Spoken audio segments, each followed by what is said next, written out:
Why would he leave? Why would he do that? Mm-hmm. I had to have done something. Right.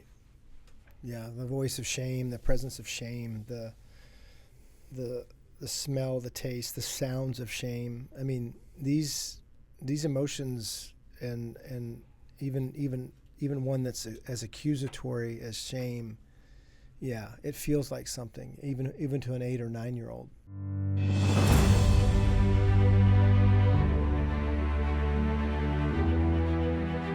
With God, there is always more. More love, more life, more freedom. Welcome to Zoe's Exploring More with Michael Thompson. C.S. Lewis once wrote, "Our Heavenly Father has provided many delightful ends for us along our journey, but He takes great care to see that we do not mistake any of them for home." Join me and the team as we explore the kingdom together, discovering the deep truths and offering encouragement for the journey. There is always more.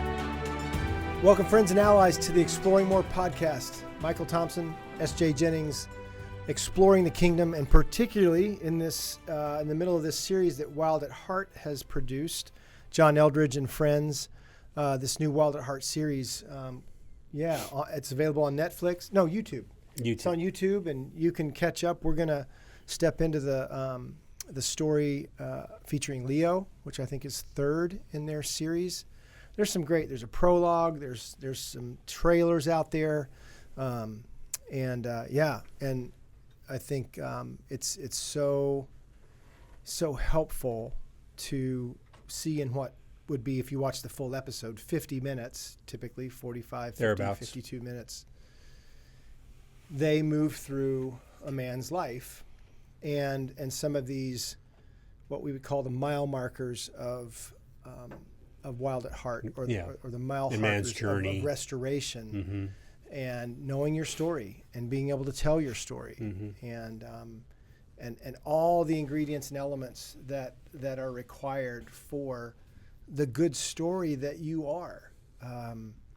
And you may be, this is just before Christmas released, Merry Christmas, and yet, Christmas is a challenge for many, in regarding families, loneliness, lack, lots of different things. So loss, which each one of these stories have. Each one of these stories tell, SJ, chapters, if not more, sections, of their life that is painful, and how God comes, how God used a book and a resource like Wild at Heart, like we've seen with Heart of a Warrior, with King Me, and with relationships. If it's relationships that are so hurtful and devastating, that's just because it's relationships that are supposed to be so loving and good, and like C.S. Lewis said, it's just good corrupted. That's what bad is. He says that's what bad is. It's good corrupted, and it has to be something good for there to be something bad. And the way the enemy spins it. I heard it say, God's the creator, Satan's the corrupter. He can't create anything, so all he can do is corrupt what God has created to be good. Right. So we're going to look at Leo today. Any initial thoughts before we take a quick break? Man, I had a little bit harder time connecting with some of Leo's story, but there's definitely some good things in there that I'm looking forward to sharing. I mean, it's, I know he's an athlete, and that, so I wondered how, actually, while I was watching it, I was thinking about you and how some of those things were landing on you, and how it felt to you. But there's some, interestingly, I would say there are some things I connected with, but of the three, it's probably the one that is I related and connected and resonated with the other two more, even though this is a basketball player. Closer to your story. Closer to my story. Yeah. I will say, I just remembered too, because I thought about him in the stands, and I think it was the clip I selected when I first was watching the prologue and they showed a bit of Leo's story, and he said, "Why did you leave?" He's talking about his dad. Why did you leave me? I didn't know his dad left him because he died in his story. When you watch that clip, just sort of out of context, but that's the context of his story. Yeah, is your the finality of losing your father before all the things in your life are resolved. I do resonate with that. Yeah. He was older, not a boy, but he's a young man when his dad passes. And so I think for me, a couple things. One is let me say this in a very unpopular way. The sinister context of sports. And there's a good, and for there to be that, there has to be good. Mm-hmm. There has to be really good. But I think that touched some nerves in me that I could relate to, believing that this sport and being great at it could fill me. Mm-hmm. And the pressure that came with that,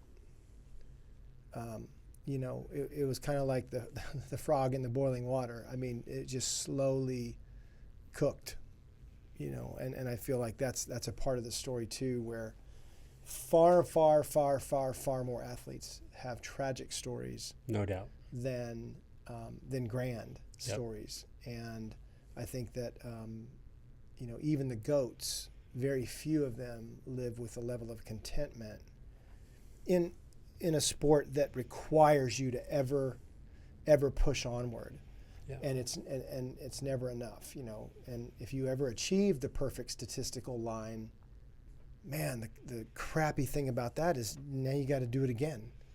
You got to at least try to do it again. So there's a biblical there's a sports Bible, and I'm not talking about the scriptures literally, but I do mean figuratively, that there's these scriptures that are in the athletic community, and there's some great prophets, coaches, some good ones that have some great things to say, but there's a lot of coaches that are really hurtful in that space. So that was one place for Leo. The second place for Leo, I think Leo is probably, Pablo does too, but Leo really connects more in his episode about the kind of dad that he wants to be. And just like the first two, we see these themes coming back, even though we've got Mark the artist and Pablo the real estate guy, and here's the athlete.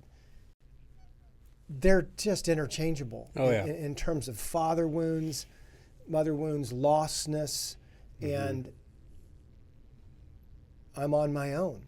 That's the overarching lie. And what do they come up with in order to try to make life work, or to try to make life not hurt as bad? And how relieving is it? We've seen it.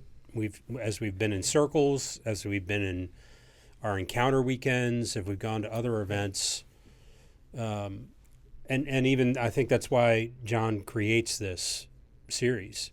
The relief knowing I'm not the only one. Yeah. There's so much.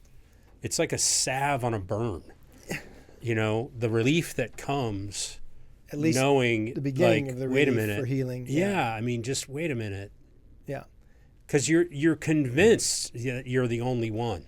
When you're going through this shiz, you're convinced that you're the only one that has done the things you've done. Shame has that effect. Your dad was the way he was. I mean, you're just convinced. Brutal. Yeah. So we're gonna jump into Leo's story and the Wild at Heart series in just a minute, right after this quick break. Be right back. The encounter is a safe place for man to come, not only to rediscover himself, but start to create relationships with men that he may have never met. Also, to discover within himself who God is making him to be. I feel as though God has us all on a journey, on a mission, And this is one of the first steps in that mission, is to discover who I am, what's going on in my life, and most importantly, to get healing so that I can become that man that God has for me. Welcome back to the Exploring More podcast. Again, I can't say enough about you are invited. I think these stories that we're watching and listening to and being invited to even reflect on our own, if you want a jump start on some story work, I cannot think of a better environment than the Heart of a Warrior Encounter. And so we'll save your seat for you right up until the end of March. But hopefully you'll take this invitation, join us, or if you know somebody, you know a man, maybe a son, maybe a father, maybe a brother, maybe another man that you want to go spend some time, deep work, good work together. It's always good to have a witness and an advocate who experiences that, wingman who experiences that with you. So I personally invite you, SJ, and I to the Heart of a Warrior Encounter into March. We'll be there, and hope you will be too.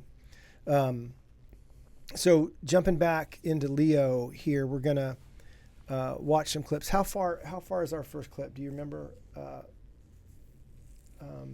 Caleb? I don't think it was that far. Okay, I think I know what I was going to say. 10 minutes. It's just 10 minutes in. Okay, so we don't need to give a lot of context. I think this clip gives a lot of context. But one of the things that you said before the break, that I want to put an underline under that and say, if you think these three guys' stories are different, you haven't watched them enough. Mm-hmm. Yep. That's what you were saying at the beginning. These are three versions of the same story. And if you get lost in artistry or athlete or real estate, you don't really see it yet. Keep coming back, keep listening. We'll try to help point this out, but this is the story of every man. A heart assaulted. And man. And uninitiated, unfathered to some degree, because our fathers were not perfect. And again, they were uninitiated and unvalidated. Yes. In their stories. So, and mothers and others. So, let's hit this first clip with Leo, and then we can kind of fill in any blanks that we need to from the 10 minutes prior to this. Here we go. I wanted to do things with my dad. Teach me how to box like you. Just do things with me. I wanted to follow him everywhere. I just wanted to be around him. This is how it's always going to be. I didn't even see it coming. All of a sudden, he just left.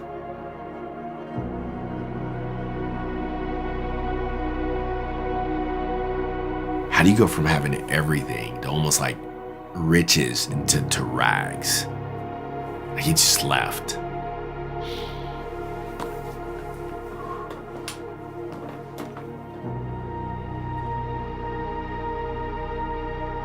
Just like that. Like, it seemed like just like that. Like, whoa, what happened?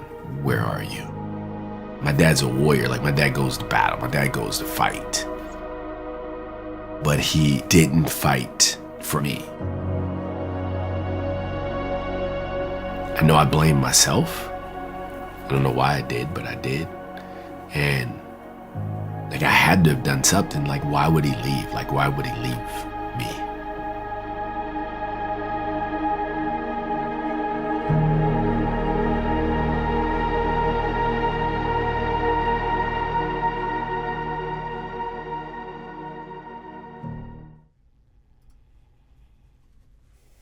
Yeah. Why would he leave? Why would he do that?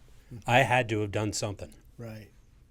Yeah, the voice of shame, the presence of shame, the smell, the taste, the sounds of shame. I mean, these emotions and even one that's as accusatory as shame. Yeah, it feels like something, even to an 8 or 9 year old who's trying to make sense of his world he paints a picture that he's there and he's gone, like just gone. And his dad was a world ranked heavyweight fighter in the Ali Frazier conversation. Foreman conversation. All those three are 1, 2, 3. This guy's fifth. Mm-hmm. Got ranked as high as fifth. Was on the later in the story. He's on the undercard when Ali and Frazier are fighting in Africa. Wow. And you're like, dang. Yep. So this is his son, and I think for Leo, a couple things. It's boyhood. He describes the boyhood that he had, and it was sweet. I just wanted to be with him. Mm-hmm. That's what a boy wants. Followed him everywhere. Followed him everywhere. I just wanted to be around him, right? A father's role at that time aren't great lessons of manhood. It's just modeling and being with. It's just right here, sidekick. Yeah. And he had that. And the devastation of just, I had that. There's pictures of him on the floor, wrestling and playing on his shoulders. The boyhood pictures that we all hope we have, but most of us do. Mm. If you had a dad who was somewhat present, mm-hmm. You just want to be with him. And so it's different when you're older and your dad leaves. It's a different version of shame. It's different. But when you're 8 or 9 and you have them and then they're gone, his dad hasn't passed yet. He's not died, but he might as well have. I had him and then I didn't. Mm-hmm. And in this particular episode, I feel like I wonder a couple things, SJ. One is, what happened? That's my honest response when I was watching this in the earlier. Where'd he go? You must know now where he went. Tell us that story. Give us. I don't know if Leo knows. I don't know. He may not. He may not know. But it isn't made available to us in the documentary. And I found that. What I found interesting about that is that's what I was feeling. Mm-hmm. I wanted to know, what did he do? Where did he go? What happened? Yeah. What's more of the story? Yes. It's kind of like the end of the old TV shows or the movies. Sometimes they would be like, and this guy went on to become a lawyer and blah, blah, blah, and do this. Where's that in Leo's dad's? The end of Band of Brothers. Each one of them. Right. He went work construction, and this guy was a mailman. And, all of that stuff. Yeah. And I think there's probably more of that left to mystery in Leo's story than the other two, than Mark and Pablo. Mm-hmm. And it's interesting. Again, what I'm saying is, I'm not saying there's anything wrong with the documentary or the story. I'm saying it's what it made me feel. Mm-hmm. What I wanted was to understand, more of what happened to him, in hearing more of what happened to his dad. And you've said that about the other episodes, about Pablo's dad. What happened to him? Yeah. So it's just I think a curiosity that's not going to be satisfied, because it doesn't get better. Right. Leo learns to move with his older brothers. He moves towards basketball, to athletics, and he gets pretty good. There's this. I like the story that his brother tells about older brother about. Oh no, we played a lot of one-on-one, and I would not let him win until I couldn't. And I thought, I remember that day, when I'm playing with my dad, and we had it was interesting because he would laugh and smile a lot when we played one-on-one. I wasn't. Mm-hmm. I was competing, and then he stopped laughing. About 8th grade. Yeah.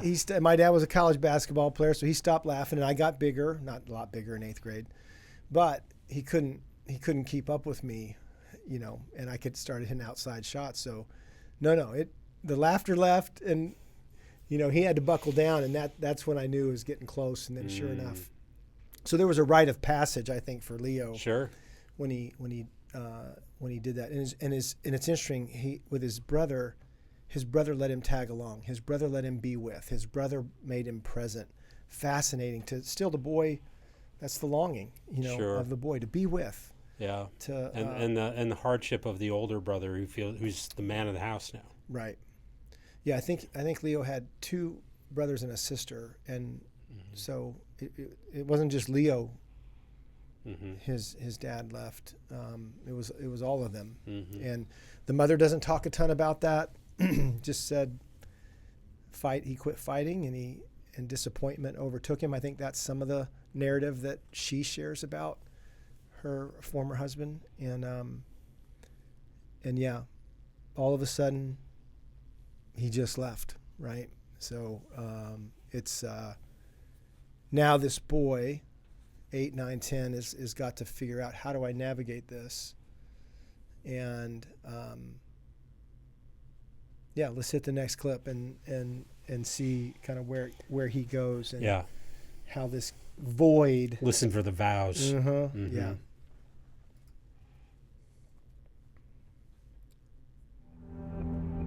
I get a call from Brother Henry saying, hey, I just got some news to tell you that my dad passed away.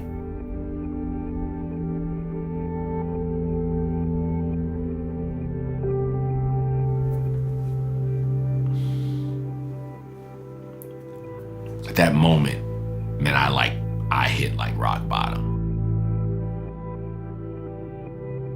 He probably took it the hardest out of all of us. Anger, a little frustrated, pissed off. I still had so many questions. Why did you leave? Did you not care about me? Did you not love me? And in my head, I want to ask him these questions, but he's not here. Like, I want these answers so bad. I remember he called me and just was heartbroken about it. When someone dies, that's it. That's the end. It's, what could have happened? Could I have done anything different?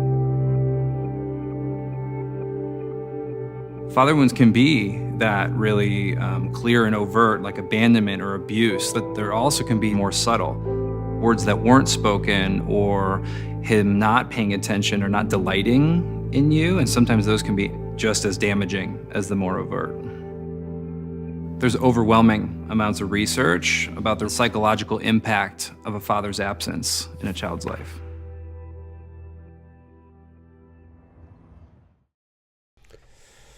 Yeah.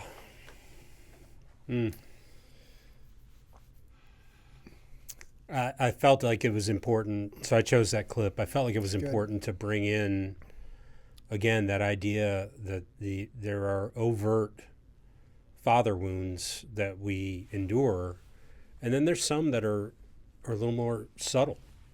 It's pretty easy to pick out when your dad says, you're not worth anything. Yeah. I wish you'd never, crap like that. Yeah. Then you hear it. Yeah. It's easy to pick that out as a wounding moment. Abusive things. But when you don't receive what you should have, when you don't hear what you are designed by God to hear from a good father, it's harder to pick that out.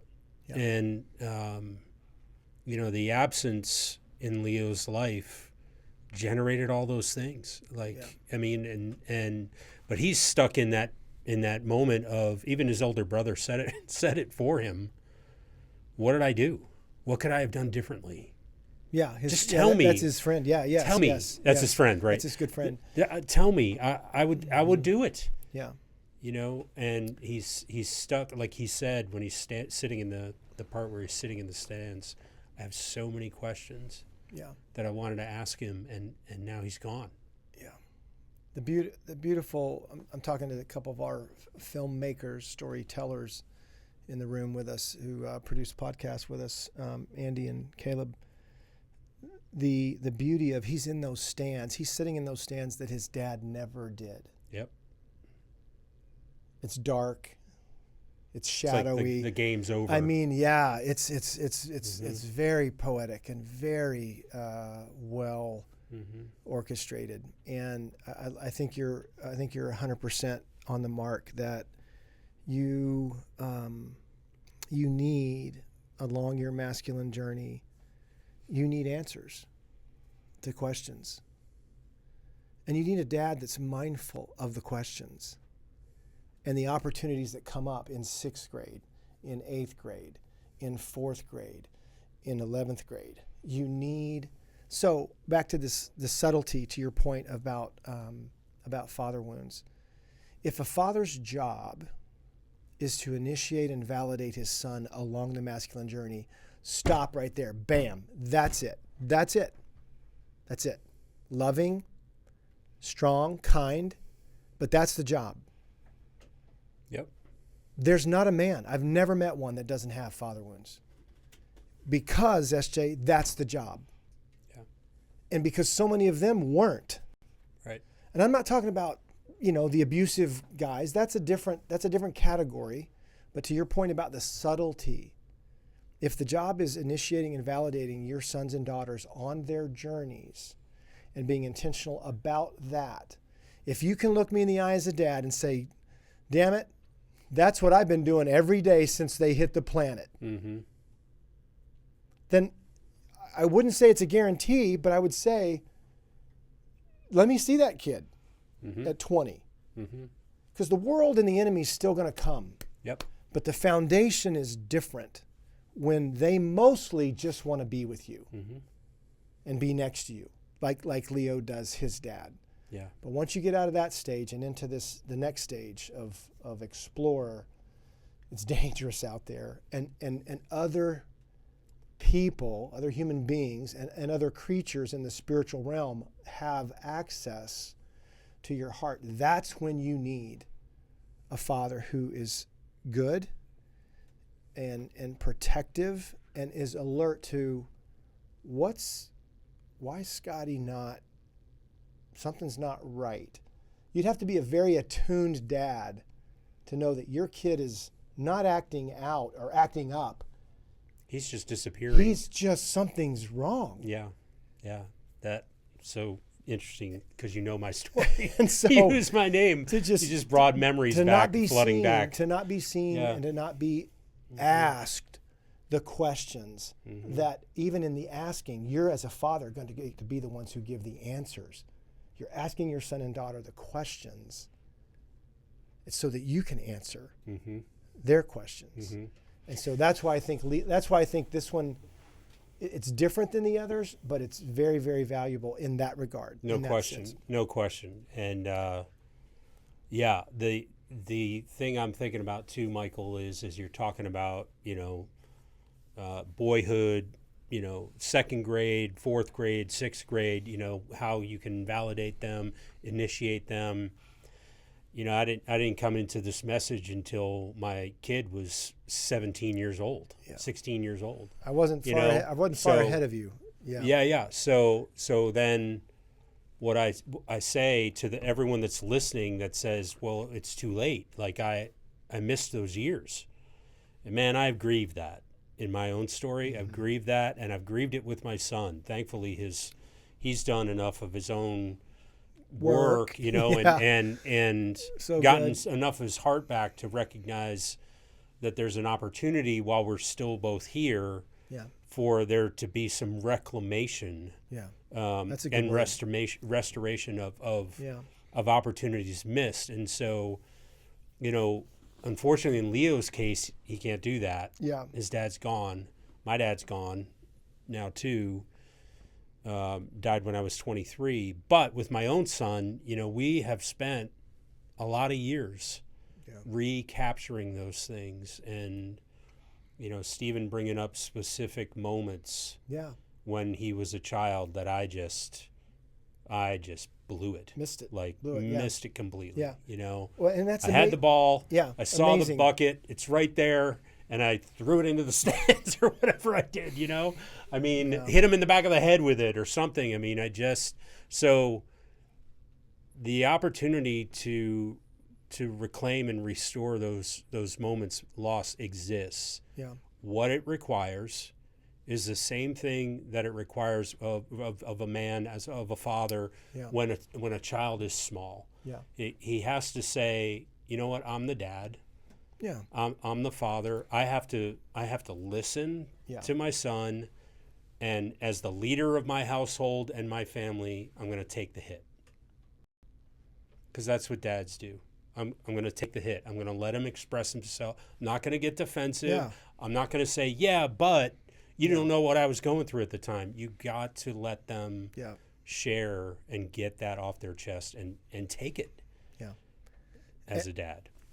And hopefully turn it at some point. Be able to turn it into yes. Understanding, ability to listen, to not ring them up, and to get to what really might be the deeper issue. That's what I'm saying about why. So why every man, I find every man is wounded. Yeah. Father wounds, mother wounds, other wounds, because man, there's just too many moments that need advocacy, that need parenting, that need love, when almost everything in that scene, whatever scene it is offering you something to sign into law, right? Into your make heart. An agreement. Powerful. Go ahead. You had something. Well, I just remembered, the other side of that, like you said, it hopefully it can turn right into in a healthier relationship between you and your kid, whether it's your son, daughter, whoever it is, as a dad. And the moment I didn't know I was waiting for it until it came. Interesting way to say it. Go. I want to hear this. Stephen looked at me and he said, Dad, have you ever told anybody your story? You listen so well. Can you share some of what happened to you? I was like, there it is. I didn't know I was waiting for that moment until it arrived. And it happened in Colorado.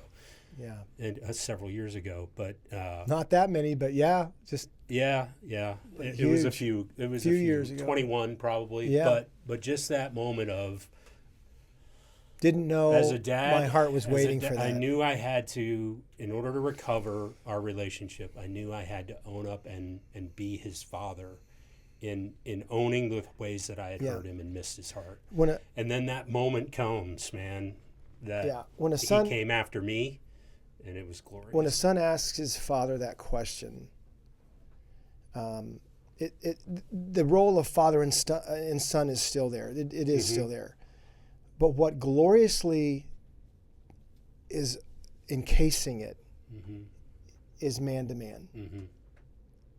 Is man to man. That is a freaking glorious day where few fathers, I would say, dare I say, few fathers have experienced that kind of, not in a demand, not in raised voices, but just didn't know I was waiting for it until it showed up. Oh, that's a beautiful moment, and to be a father and son in a conversation man to man is rare. Yeah, and I would say too, Michael, I love that you said it that way, because we're all about rites of passage. We're all about validating moments, initiation, calling up into manhood. I think Stephen became a man that day.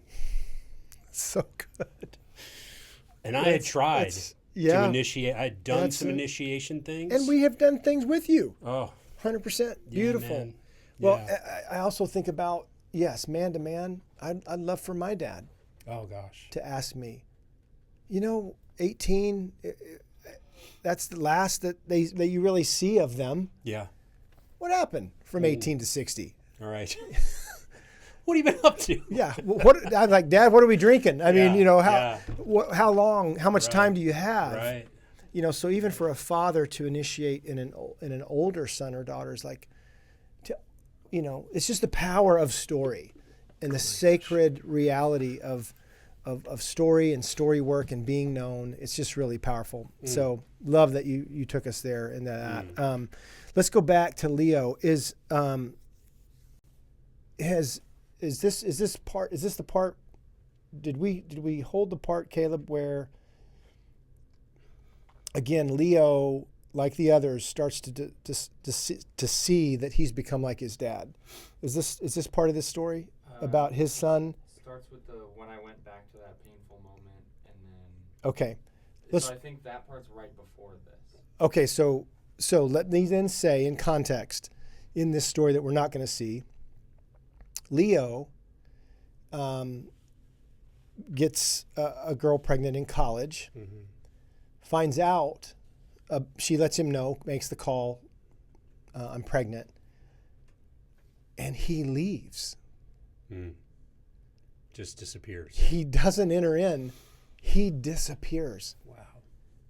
And I'm like, you can't make this shiz up. I mean, we've seen it in these other stories. Boom. There it Here is. comes the generational thing. Here comes, I don't know what to do. Not lean in, I'm out. I think his dad, as the story would go, he rises to fifth, but he kind of just touches that. The promoters, from a little bit I got in the story, he doesn't get the title fight. What am I going to do now if I'm not a fighter? Right.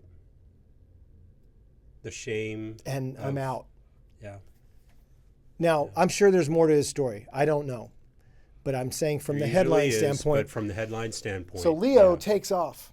And this is after that. I think this is kind of the confession. This is him seeing it, I think. So let's see where this clip. Is this yours or my clip? Yours. Mine? Okay. When I went back to that painful moment when my dad left, healing process that I didn't know existed started to happen.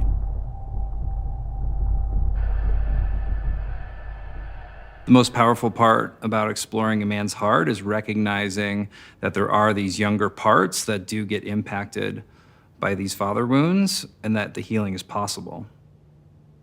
A lot of times what can happen is that if you don't heal these wounds, is that behavior, those experiences are almost patterned in your heart. They kind of get stuck. And so you eventually learn that as just the way you operate in the world and end up actually repeating that to those around you later in life. When I go back to the young Leo and reflect on these different moments, I can see myself in my dad's story. There began to be this wake-up call. Being abandoned and then abandoning my son. How did I get there knowing that the pain that I went through? How did I get there? I begin to recognize, how did I hurt my kids? I've got to do better. And that's when I started to fight to want to see my son Nate. Yeah, I need to show up. Spending more time with Nate, going to see him in South Carolina, and then having him come see me, that's when it began to kind of click.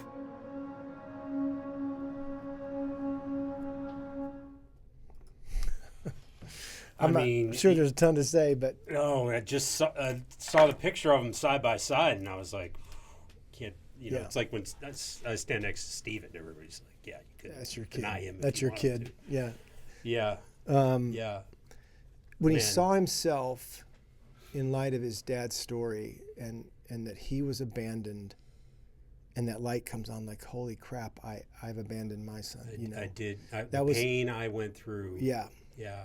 How could I inflict that? How could I inflict it? And to the point of the other stories too, you couldn't help it. Yeah. The patterns in your heart. That was great by the counselor. Oh, the patterns in your heart, you get stuck, young places, you can't not. You can't not. And I think that's why the healing journey is so critical. And for Leo and the others, and for our stories, you go back so you can go forward. And it's not a remedy to not getting hurt ever again, but it is an equipping for when you get hurt again, how you can go to God, not 25 years later, right, with all the wreckage, but 20 minutes. Yeah. So I think that's the beauty of the healing. The healing part is it's training. It's training on, when you get hit or when you get hurt. These old patterns they're not your way. Right. And you can actually have a choice. Yeah. Like we talked about in the last episode, that you can stand there for a moment and not just get pulled by the current into I think I some said something auto. About decisions, and you I said time out. Guys, it's not available. Not often. Yeah. There's an over under. There's an odds. There's a betting. Mm-hmm. But what we're saying is that when you break free from, because you see them now, you see the pattern, like Leo did. You can now make an informed decision about which direction you want to go. Yeah. At least a more informed. And him being sensitive to not just of what happened to him, but now what he's doing, what he's causing in the hearts and lives of others. It's just fascinating. I think too, lastly, I'd say about these younger parts, I love that they said that. And I think we talk like that from time to time. Everybody does. There's a part of me that feels this. There's a part of me that wants to do this. And there's another part.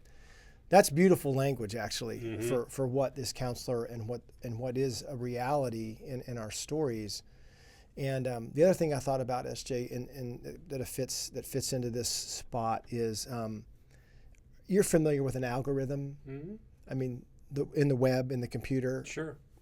Can you explain that just off the top of your head? Because I want to. Off the top of my head, I would say there's the programming of whatever app you're using or whatever system you're plugged into watches how you behave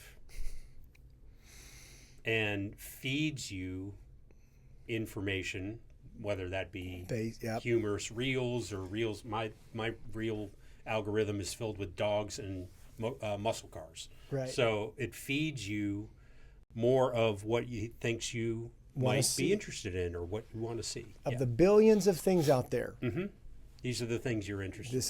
This is the feed, right?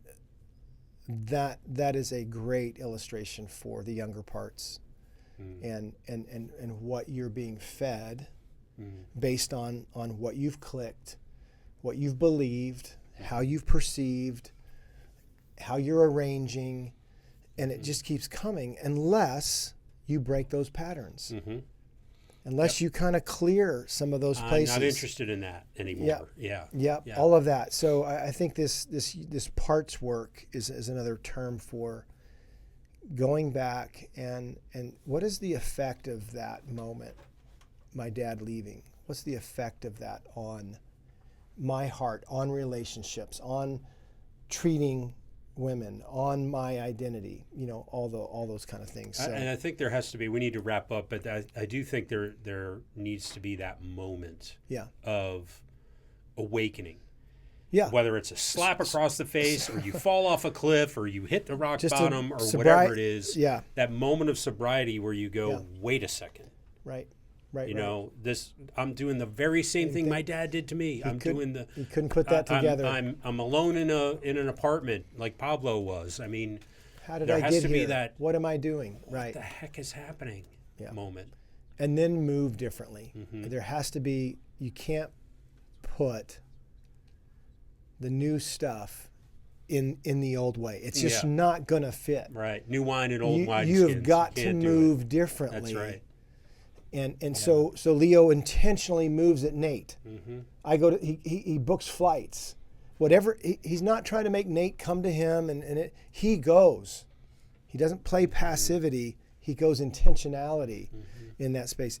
Are we done? Is Leo got any more? We're done with Leo. So I want to Leo, you saw those couple clips with Nate. Leo does get married, has two other boys that are younger. Yeah. Integrates Nate into their family. Yeah. As the older brother. Nate joins the military, picks him up in Austin where they live. And the last 10, 15 minutes of this story is Nate with his two half-brothers. They're around a backyard basketball paid concrete slab. They're taking turns playing one-on-one. And I remember that. I remember that with my brothers, with my dad. I remember, entering into that space, and not under the same circumstances that Leo and his sons, but Leo is intentionally blazing a trail with Nate, recovering. The story of you and Stephen, the story of Leo and Nate, there's some similarities, but when Leo wakes up, he says fight. He uses the word fight. There it is again. And fight for him. And the synonym of that is really engage. I'm going to engage. I'm going to be intentional about initiating and validating my son, even though I wasn't. Right. I don't know what I'm doing. I don't know how to do this, but that's not going to be a reason for me not to. Yeah. That word fight is so powerful in Leo's. My dad never fought for me. And he's a prize fighter. He's a fighter. A fifth in the world. All of that. Yeah, it's a great restoration story. It really is. And I look at all those stories, Mark's and Pablo's and Leo's, and says, man, they're not over. Right. This is a volume, right? This is volume 1, and there's trilogy. volume 2, and this one's being written. Right. Yeah. About their story as fathers, as men. They're still going to arrive at intersections that they have not been to before. Right. And that, but now they're writing with God. That's what's awesome about all three of these stories. And the fourth story we'll get into with Sam. That'll with be God, delivered. Relationship with God, relationship with others. All three of them talked about the men in their lives. Yeah. All three of them did. So it's important. So. One more in the series, Sam. We'll get ready for that. But hope that this holiday season you are experiencing the love of God, the presence of the Savior, King, and the Spirit that is so much more evident at Christmas. And I also think, SJ, it does seem like darkness also has a pretty palpable punch in the holidays in certain people's lives. So if you're somebody who needs some help, who needs to be seen, who needs to have a conversation, we would love to hear from you. Leave a comment. Email us. At support at zoe.org. And we'd love to have a chance to stand with you and encourage you in this time and in this part of the season. So thanks for joining us on the Exploring More podcast. We'll be back with one more session on the Wild at Heart series. Continue, friends, to explore the kingdom with God. There's a lot more out there. We'll see you next time on the Exploring More podcast. We hope you have enjoyed this episode of Exploring More. The landing page for this podcast is zoe.org/podcast. That's ZOWEH.org/podcast, where you can find the show notes and various platforms to which we broadcast. You can also find us and the Life of More by visiting Zoe on YouVersion Bible app, Right Now Media, our Facebook page, and Zoe on Instagram and Twitter. Remember, with God there is always more, and you were made for more.